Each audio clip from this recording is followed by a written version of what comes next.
अशी बातमी पाहत उपमुख्यमंत्री सुनेत्रा पवार आज पदाधिकाऱ्यांची एक बैठक घेणार आहेत। जिल्हा परिषदेतील निवडून आलेल्या उमेदवारांची त्या भेट सुद्धा घेणार आहेत। सुनेत्रा पवार पुण्यातील पदाधिकाऱ्यांशी चर्चा सुद्धा करणार आहेत।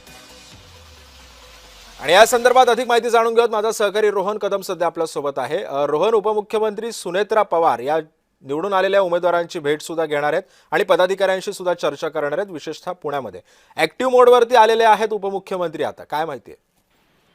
सिद्धेश, खरं तर सकाळी 10 वाजल्यापासून या सगळ्या बैठकांचं सत्र जे आहे ते उपमुख्यमंत्री सुनेत्रा पवार यांच्या माध्यमातून सुरू झालेलं पाहायला मिळतंय। सकाळी 10 वाजता सुनेत्रा पवार पुण्यातील सर्किट हाऊस मध्ये पोहोचलेले आहेत आणि तिथे पार्थ पवार, उपमुख्यमंत्री सुनेत्रा पवार यांचे चिरंजीव पार्थ पवार देखील सुनेत्रा पवार यांच्या सोबत असल्याचं पाहायला मिळतंय। जिल्हा परिषद आणि पंचायत समितीचे जे नवीन सदस्य निवडून आलेले आहेत ते देखील काही तिथे आलेले आहेत आणि त्यांच्यासोबत देखील बैठका ज्या आहेत ते सुनेत्रा पवारांच्या सध्या सर्किट हाऊसच्या परिसरामध्ये सुरू आहेत। त्याचबरोबर पुणे महानगरपालिकेतील नवनिर्वाचित नगरसेवक देखील सुनेत्रा पवार यांच्या भेटीसाठी आल्याची माहिती जी आहे ती सध्याच्या घडीला मिळते आणि तिथे देखील बैठक जी आहे ती नगरसेवकांची होईल अशा प्रकारची शक्यता वर्तवली जाते। सगळ्यात महत्त्वाचा भाग म्हणजे पुणे महानगरपालिकेमध्ये सुनेत्रा पवार यांच्याकडून आताच काही वेळापूर्वी एक निर्णय घेण्यात आलेला आहे की एक वर्ष विरोधी पक्षनेते पद जे आहे ते देण्यात येईल अशा प्रकारचं म्हणणं जे आहे ते सुनेत्रा पवार यांच्या माध्यमातून कार्यकर्त्यांपुढे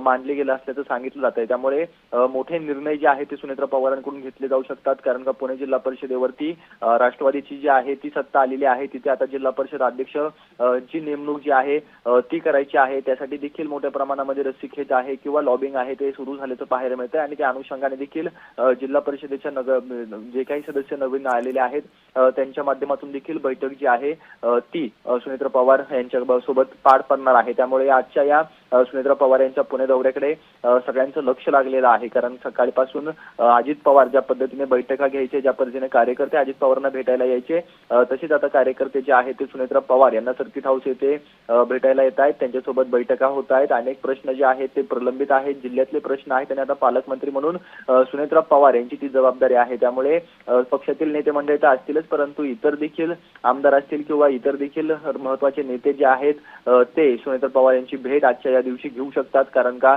दुपारपर्यंत सुनेत्रा पवार या सर्किट हाऊस परिसरामध्येच असणार आहेत आणि त्यांच्यासोबत बैठका अधिकारी असतील किंवा राजकीय नेते मंडळी असतील या घेतील आणि पुढील कामं जी आहेत ती मार्गी लावण्यासाठी ही सगळी महत्वाची बैठक जी आहे ती आज सुनेत्रा पवारांकडून घेतली जाण्याची शक्यता आहे। नक्कीच। धन्यवाद रोहन, तू दिलेल्या सविस्तर माहिती।